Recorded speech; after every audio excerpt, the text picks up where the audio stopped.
안녕하세요. 금요사건 파일 디바제식합니다. 1992년 10월 4일 일요일 오후 2시 강원도 원주시에 위치한 건물 2층에 한 남성이 휘발유통을 들고 나타납니다. 이곳은 한 종교단체의 예배당이었는데 일명 왕국회관으로 불리던 곳이었죠. 이 남자가 다짜고짜 입구로 가더니 소리쳐요. 내 안에 내놓으라고! 이 소리에 신도들이 놀라서 나왔고 그를 에워쌌는데요. 이 남자가 미친 듯 막 유리창 두드리고 발로 문을 차면서 소란을 일으켰습니다. 상당히 폭력적인 모습이에요. 처음엔 신도들이 왜 그러세요 하고 그를 말리다가 잠시 후에 좀 잠잠해졌습니다. 이 남자가 저러다 말겠지 싶었던 것 같아요. 안타깝게도 그 신도들은 남성이 가져온 휘발유통을 보지 못한 거겠죠. 잠시 후 남성은 예배당 입구부터 앞쪽 계단까지 마구 휘발유를 뿌렸고 급기야 라이터를 붙이고 맙니다. 순식간에 새빨간 화염에 휩싸였어요. 그 예배당에 있던 목재 의자 그리고 카펫에 다 불이 붙으면서 불길도 샤샤샥 빠르지만 무엇보다도 유독가스가 뿜어져 나왔습니다. 안에 있던 신도들은 갑작스럽게 불이 나니까 너무 놀래가지고 일단 출입구와 창문으로 탈출을 하려고 시도했어요. 근데 그 과정이 순탄치 않습니다. 이 남성이 출입문을 막아버렸기 때문이에요. 당시 왕국회관 건물의 공식적인 출입문은 단 한 개만 존재했습니다. 그렇다 보니 대부분 신도들이 다 출입문으로 달려갔겠죠. 그 과정에서 인파가 몰리니까 막 뒤엉켜 넘어지고 말아요.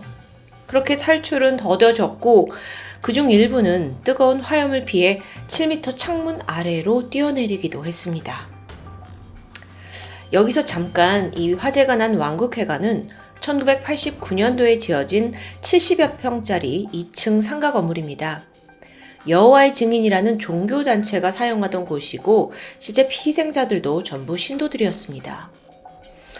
이 여호와의 증인이란 단체는 다른 기독교 종파와는 달리 이 교회라는 단어를 사용하지 않는다고 해요. 대신 예배 장소를 왕국회관이라고 부르고요. 그 뜻은 하나님의 왕국을 전하는 곳이라고 하는데요. 이 사고 날이 하필 주일이었습니다. 그래서 교리를 공부하던 70여 명의 청소년 신도들을 포함해서 어린이들도 거기에 있었어요. 그래서 실제로 이 사건은 10세 미만의 어린 피해자들이 상당히 많았고요. 화재 신고를 받고 이후 소방차 7대와 경찰까지 약 90여 명이 빠르게 출동했습니다. 불은 간신히 40분 만에 진화가 됐지만 이 피해 규모는 상당했는데요.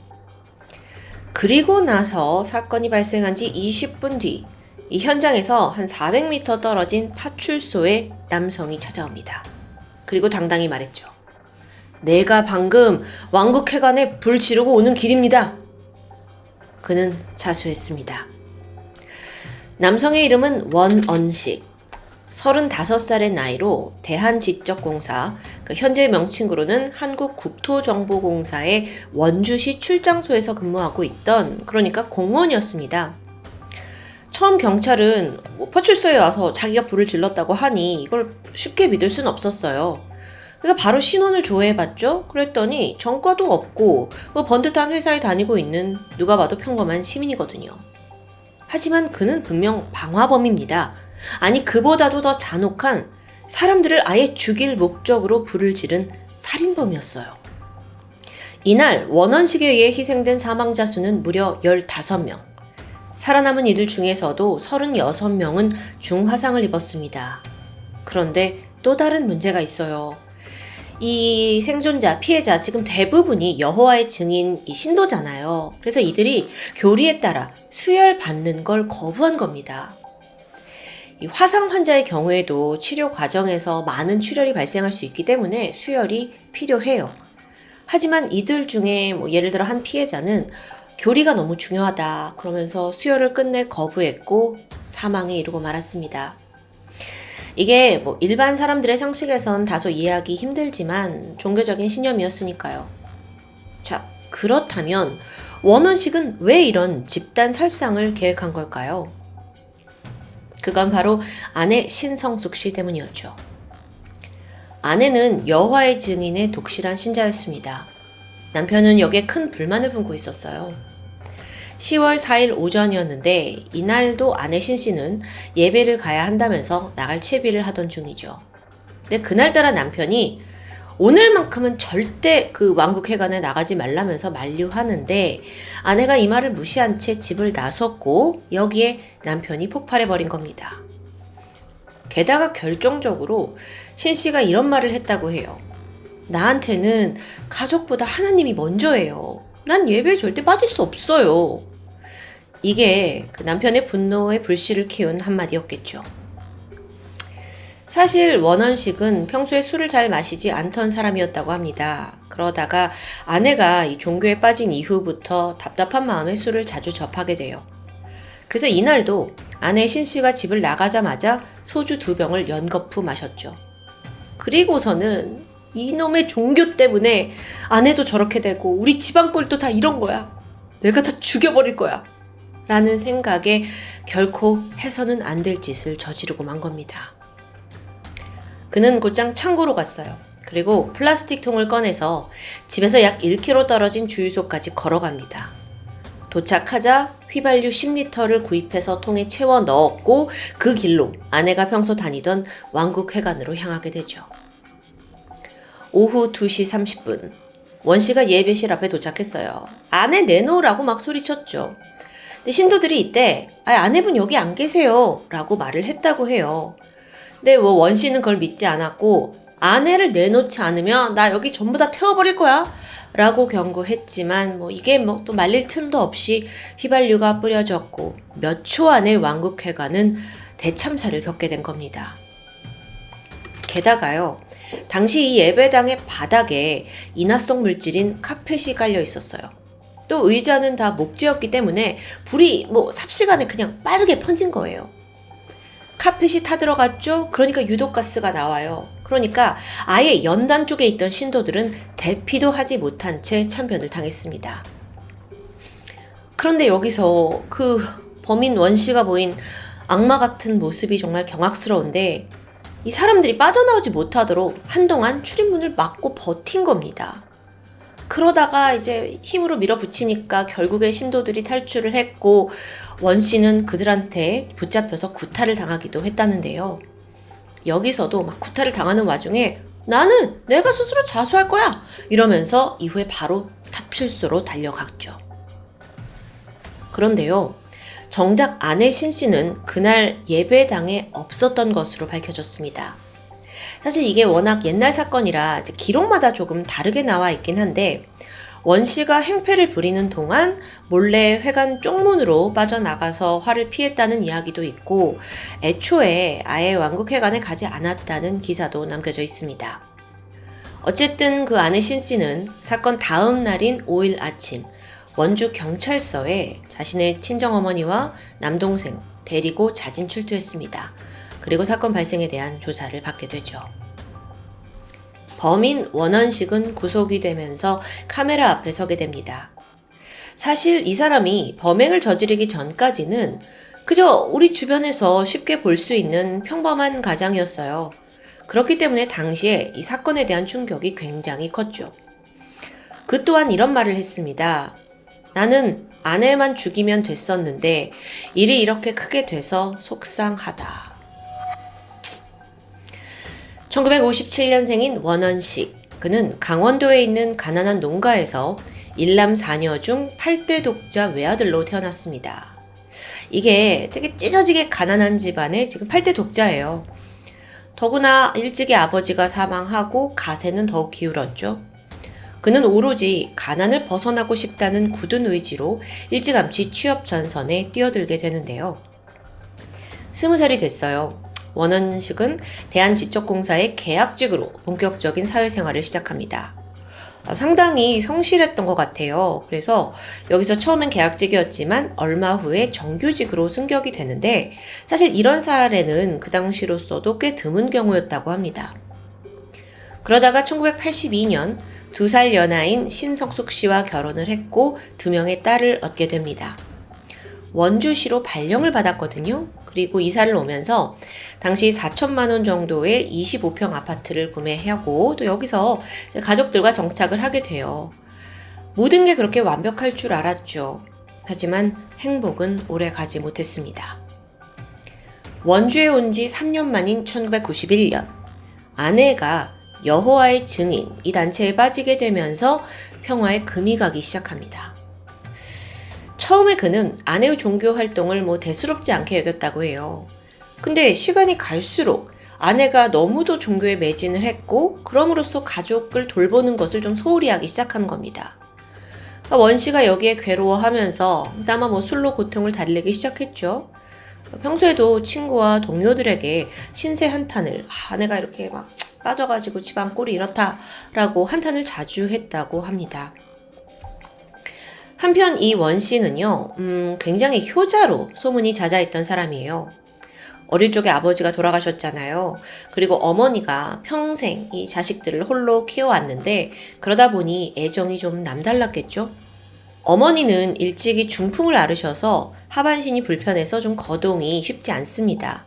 그러다 보니 아들이 모시고 살았는데 그러다가 이 아내가 이 종교에 빠진 후부터 시어머니를 집에 홀로 두고 이 행사 저 행사 간다면서 자주 집을 비우게 된 거예요.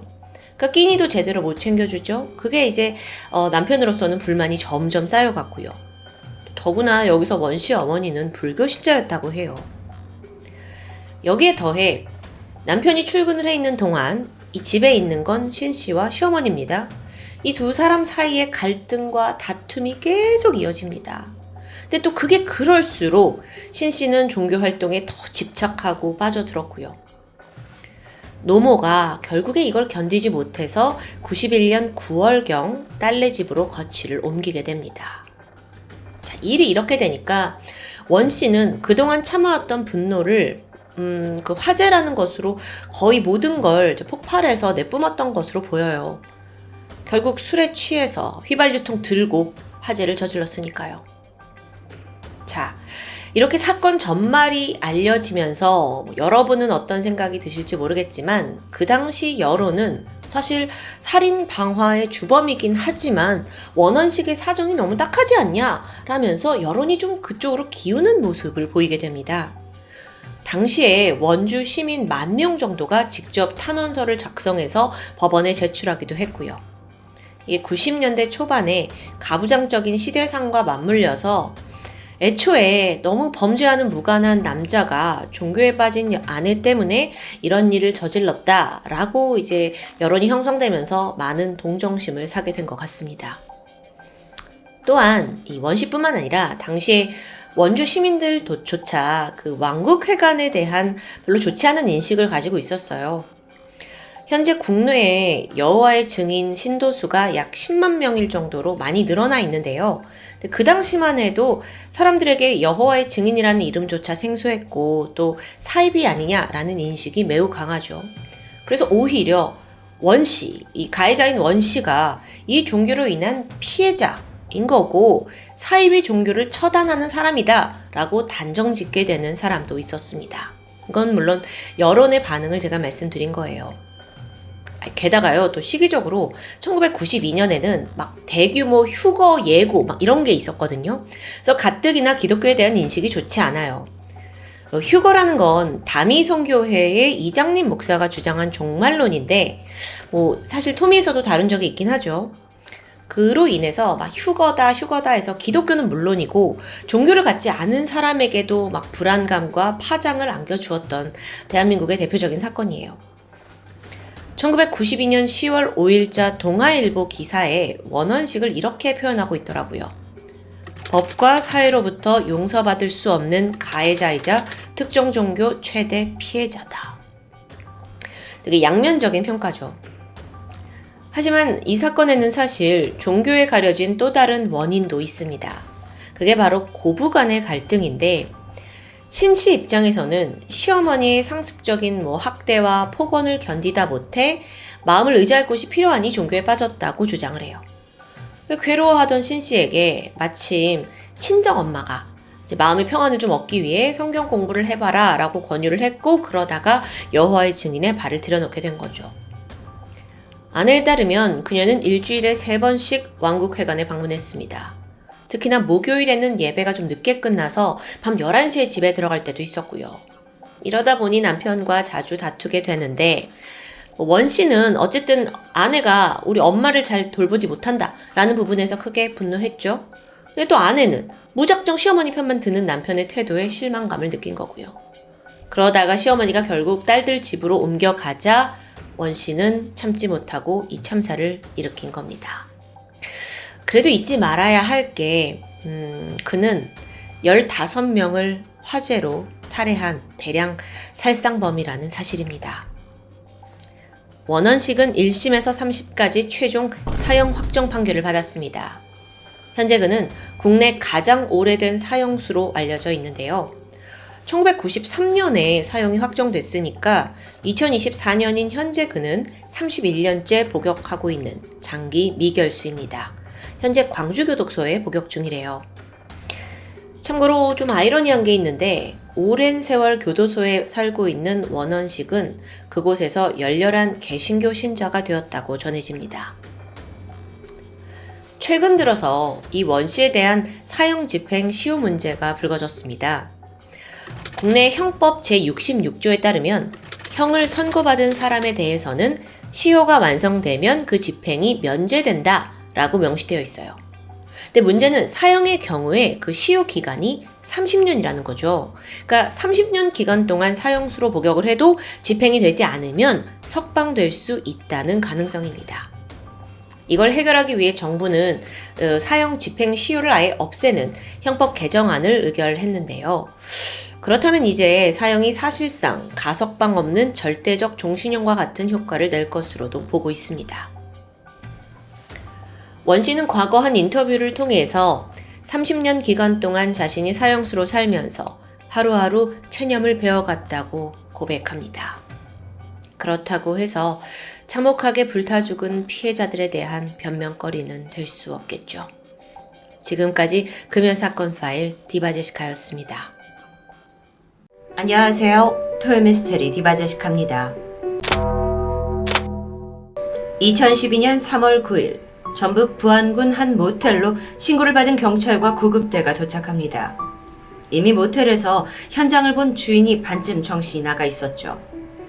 경찰은 문제의 501호 문을 열고 들어갔고 안에는 참담한 광경이 펼쳐져 있었는데요. 7살 된 어린 여자아이가 침대에 반듯하게 누운 채 사망한 상황입니다. 그런데 이것만이 다가 아니에요. 이 모텔 욕실에서는 또 다른 10살 여자아이가 욕조 안에서 익사한 채 발견됩니다. 두 아이들은 친자매였죠. 그럼 이 상황 속에 부모는 어디 있는 걸까요? 도대체 왜 숙박업소에서 아이들이 주검으로 발견된 걸까요? 그 답은 모텔 CCTV에서 찾을 수 있었습니다. 성인 여성 한 명이 두 아이의 손을 잡고 객실로 들어가는 장면이 찍혀 있었죠. 즉각 해당 여성이 유력한 용의자로 지목됩니다. 그리고 이틀 뒤 경찰은 부안군 변산면 격포리의 한 횟집 여자 화장실에서 그녀를 체포하는 데 성공합니다. 검거됐을 당시 그녀는 몸을 잔뜩 웅크린 채 흐느껴 울고 있었는데 자신이 두 아이를 죽였다고 순순히 실토했죠. 그녀가 자매들을 납치한 걸까요? 아니었습니다.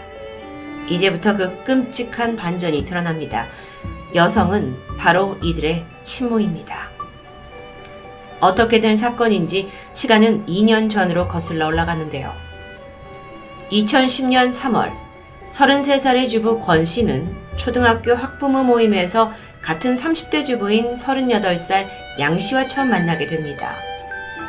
권 씨가 봤을 때 양 씨는 자신이 꿈꿔오던 그런 삶을 살고 있었어요.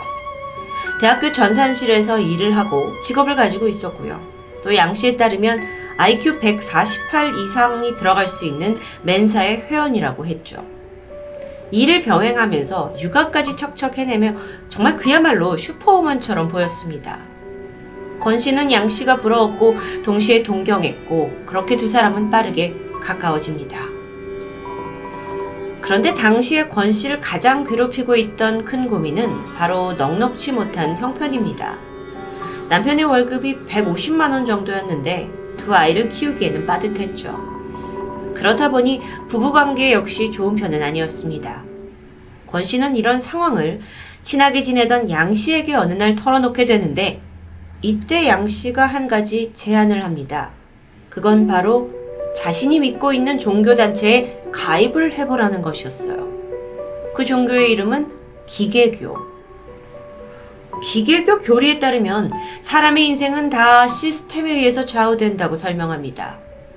고도로 정밀화된 어떤 시스템이 인간의 행동에 대해서 이렇게 해라 저렇게 해라 하며 지시를 내릴 텐데 그 지시를 잘만 따르면 인생이 술술 풀린다는 교리였죠.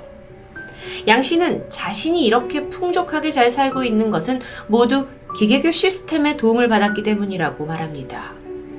야, 너도 나처럼 잘 살게 될 거야. 기계교에 가입하면 취업도 보장될 거고 부부관계도 좋아진다? 아니 이게 객관적으로 도저히 믿기 어려운 이상한 종교인데요. 하지만 당시의 권 씨는 전적으로 양 씨를 의지하고 있었고 마침내 기계교에 가입을 마음먹습니다. 그렇게 거기에 발을 들여놓는 순간 양 씨가 뭐라고 하냐면 이제부터는 모든 삶을 시스템의 지시에 따라서만 그 통제에 의해서 움직여야 한다고 말했죠. 그리고 그 지시는 양 씨의 휴대폰을 통해서 권 씨에게 전달됩니다. 좀 이상한데요. 이때 양 씨가 말하길 내 번호로 지시가 내려졌다 한들 내가 보낸 게 아니다. 이건 우리 기계교의 시스템이 보내는 거다. 라면서 아주 단호했습니다. 그리고 이어서 기다리던 게 있었죠. 바로 가입비. 양 씨는 가입비 명목으로 1,000만 원을 요구합니다. 굉장한 거금인데요. 워낙 절박했던 권 씨는 무리를 해서 겨우 이 돈을 마련했고 양 씨에게 지불하게 됩니다. 얼마 후엔 자신의 인생도 양 씨처럼 잘 풀릴 거라는 강한 믿음 때문이었습니다. 이후 권 씨에게는 문자로 여러 가지 지시가 내려왔습니다. 처음에는 아주 간단한 것들이었어요. 집안 빨래를 해라, 설거지를 해라, 일상 속에 늘 그녀가 해왔던 일들이었죠. 그런데 시간이 지날수록 이 지시의 내용이 좀 이상하게 흘러가기 시작합니다. 청소를 한동안 하지 말아라. 특정한 옷만 입어라. 속옷을 착용하지 말아라. 요일별로 정해진 색의 팬티를 입어라 등등. 도무지 의미를 알 수 없었고 권 씨조차 이게 인생에 도대체 무슨 도움이 될 거냐라고 의심하기 시작했지만 그럴 때마다 양 씨는 강하게 설득했습니다. 조금만 참으면 돼. 다 잘 될 거야. 그냥 하라는 대로 하면 돼. 그럼 너도 나처럼 잘 될 수 있어. 이렇게 양 씨의 응원을 받고 나면 권 씨는 다시 의심을 없앴고 시스템 지시를 착실히 이행합니다. 그런데 무엇보다 반드시 이 지시들을 지켜야 하는 절대적인 이유가 있었습니다. 그건 바로 이걸 어길 경우 일정 금액의 현금 혹은 시스템이 지정해주는 어떤 생활용품이나 가전제품을 헌납해야 한다는 벌칙이 있었기 때문이에요. 벌칙이란 게 결국 경제적인 부담을 의미합니다. 벌금과 물품의 가격이 올라갈수록 권 씨의 부담은 커져갔어요. 그러니까 권 씨는 이 지시를 절대 어기지 말아야 한다는 어떤 강박에 사로잡히게 되죠. 그런데 그쯤에서 이 지시의 실행 대상이 권 씨가 아닌 그녀의 자녀들로 옮겨가기 시작합니다. 예를 들어서 아이들이 밥을 25분 안에 다 먹게 해라. 일주일 동안 아이들을 씻기지 말아라. 아이들 옷을 갈아입히지 말아라. 반드시 아이들이 잠을 앉아서 자게 해라. 아니 이게 상식적으로 도저히 이해가 되지 않는데요. 이건 엄연한 아동학대에 해당합니다. 그럼 권 씨는 이걸 어떻게 받아들였을까요? 그녀는 기계교에 대한 절대적인 믿음이 있었습니다. 아무리 힘들더라도 이것들만 잘 지키면 인생이 잘 풀릴 거라는 신념에 사로잡혀 있었던 겁니다. 그런데 아무리 그래도 가면 갈수록 아이들에 대한 지시가 좀 선을 넘게 되죠. 아이들을 데리고 밖에 나가 노숙을 해라. 아이들한테 뜨겁고 매운 걸 먹이고는 먹지 못하면 300대를 때려라. 밥을 주지 말고 수돗물만 먹여라.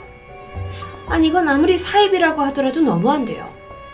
그런데 권 씨는 이걸 했습니다. 한겨울에 아이들을 데리고 나가서 20일 정도 노숙을 했고요. 아이들이 아무리 배고파 한들 수돗물밖에 주지 않았죠. 이후 아이들의 몸은 점점 눈에 띄게 망가져갔습니다. 당시 7살이던 작은 딸은 유치원 선생님이 직접 와서 아이의 발육 상태가 상당히 걱정된다 라고 말했을 정도로 심각해요. 그런데요, 아니 이런 상황을 남편이나 다른 가족들은 전혀 눈치채지 못했던 걸까요? 권 씨의 두 아이들은 엄마에게 학대를 받는다는 사실을 그 누구에게도 말하지 않았다고 합니다. 왜냐하면 이것 또한 시스템의 지시 중 하나였기 때문이에요. 엄마가 아이들한테 넌 이걸 절대 밖에 말하면 안 된다라고 세뇌시켰고, 이걸 어길 시에는 아이들에게 손찌검도 마다하지 않았죠. 그렇게 권 씨가 이 기계교육의 참혹한 굴레에 빠진 지 무려 1년 6개월이라는 긴 시간이 흘렀습니다.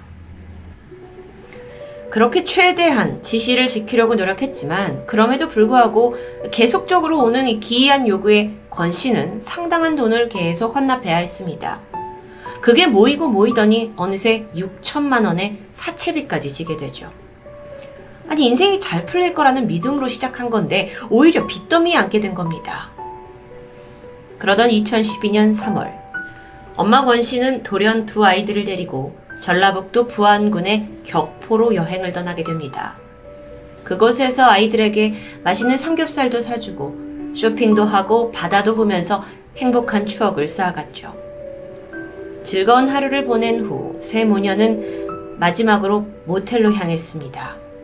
그리고 그곳에서 권 씨는 엄마로서 결코 해서는 안 될 끔찍한 일을 저지르고 맙니다.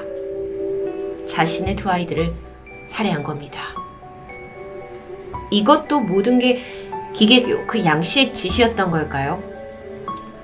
원래 엄마의 계획은 아이들을 죽인 후에 본인 역시 자살로 생을 마감하려고 했습니다. 하지만 아이러니하게도 막상 그 순간이 오자 권 씨는 죽음이 두려워졌고 결국 현장에 아이들만 남겨둔 채 혼자 도주한 겁니다. 이게 도대체 무슨 말도 안 되는 시츄에이션이죠.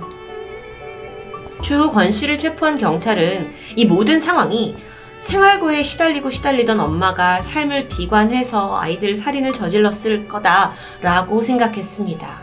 하지만 권 씨가 직접 밝힌 범행 동기는 더 충격이었죠. 기계교에서 딸들과 자신을 해방시키기 위해서 이걸 시켰다. 그래서 나는 어쩔 수 없는 선택이었다라고 말하는데요. 경찰은 일단 기계교는 모르겠고 이 가족을 나락으로 몰아넣은 그 양 씨를 추적하기 시작합니다. 머지않아 그녀도 체포되었어요. 현재 보고 계신 사진이 실제 검거 사진인데요. 이렇게 해서 이 사건의 모든 전말이 세상에 알려지게 되죠. 그런데 여기서 정말 어처구니 없는 반전이 있었습니다. 사실 기계교, 이 종교는 실존하지 않습니다. 이게 지금껏 양 씨가 권 씨를 이용하기 위해서 허구로 만들어낸 가짜 종교였던 겁니다. 시스템이 내려준다던 그 지시, 양 씨가 모두 마음대로 지어낸 겁니다. 권 씨가 그토록 동경했던 커리어 우먼의 양 씨, 모두 거짓이었습니다. 아니 그렇다면 양 씨는 도대체 왜 가상의 종교까지 만들어서 1년 반이나 넘는 시간 동안 권 씨를 조종하고 괴롭혔던 걸까요? 왜요? 양 씨 자백을 들어보면 또 한 번 뒷목을 잡습니다. 첫 시작은 단순한 질투심이었다고 해요. 양 씨의 아들과 권 씨의 딸이 같은 반이었는데 권 씨 딸이 양 씨 아들에 비해서 공부도 잘했습니다. 여기에 자격지심을 느끼던 양 씨는 어느 날 권 씨 딸이 자기 아들을 무시한다고 느끼기 시작했죠.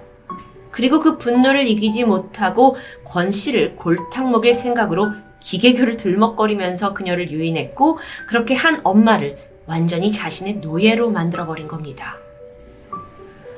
기계교 가입비라면서 냈던 1,000만 원, 그리고 이 지시를 어길 때마다 내야 했던 벌금, 그 모두 양씨 주머니로 들어갔습니다. 그런데 이 사기극엔 양씨만 있었던 게 아니었어요.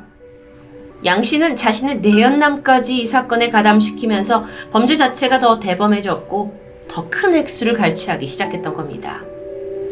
그렇기 때문에 계속 지시 난이도가 올라갔던 거예요. 무조건 지시를 포기하게 만들어야 했고 그래서 돈을 더 많이 내게 만들기 위해서 부모로서 하긴 힘든 행동들을 강요했던 상황. 그렇게 1년 6개월 동안 양 씨가 권 씨로부터 갈취한 금액은 무려 1억 6천만 원 정도입니다.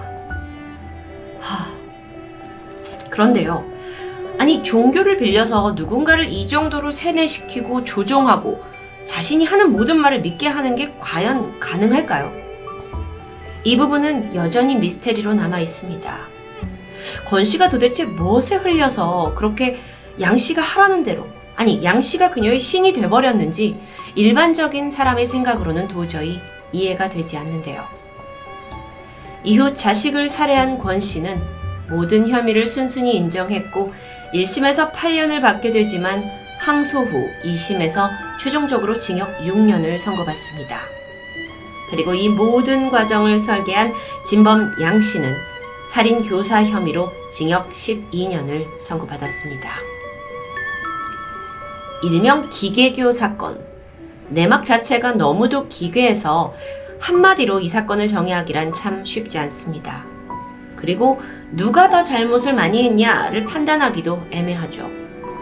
어떻게 보면 단순히 사기를 당한 엄마가 처지를 비관해서 아이들을 살해했다라고 볼 수 있지만 그 이면에는 인간을 세뇌로 조종한 끔찍한 악마가 있었는데요.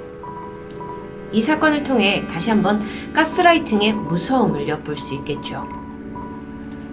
그런데 사건이 보도된 후에 언론에서 예기치 못한 잡음이 있었습니다. 이 사건을 최초로 보도한 기자가 취재를 좀 부실하게 했던 탓인데요. 그가 전혀 관련이 없는 한 게임의 세계관을 그대로 복사해서 기사를 작성했던 겁니다. 하필이면 이 게임에 양 씨가 만들어낸 그 가짜 기계교라는 이름이 세계관 설정으로 존재했던 건데요. 그래서 기자가 이 설정을 인용해서 이것이 기계교 사건의 원인이 된 종교의 실체다 라면서 마치 기계교가 진짜로 존재하는 사이비 종교인 것처럼 보도를 했던 겁니다. 심지어 다른 언론사들마저 검증을 건너뛰고 같은 내용의 기사를 계속 찍어내면서 기계교가 사실상 대한민국에 실존하는 사이비 종교로 알려지게 되는 아주 한심한 해프닝도 벌어졌죠. 뒤늦게 해당 게임 유저들이 이걸 지적하게 되면서 정정 보도가 나왔습니다. 자칫하면 가스라이팅이라는 사건의 본질이 세상에 잘못 알려질 뻔한 아찔한 순간이었습니다. 엉터리 기사는 여론마저 엉뚱한 방향으로 이끌게 됩니다. 앞으로도 이 기계교 살인 사건이 단순한 사이비 종교 사건으로 남아서는 안 되겠죠. 이 사건은 한 인간을 조종해서 이득을 취하고 또 죄 없는 어린 자식들까지 살해하게 만든 잔혹한 비극으로 우리에게 기억되길 바랍니다. 토요미스테리 디바제식합니다.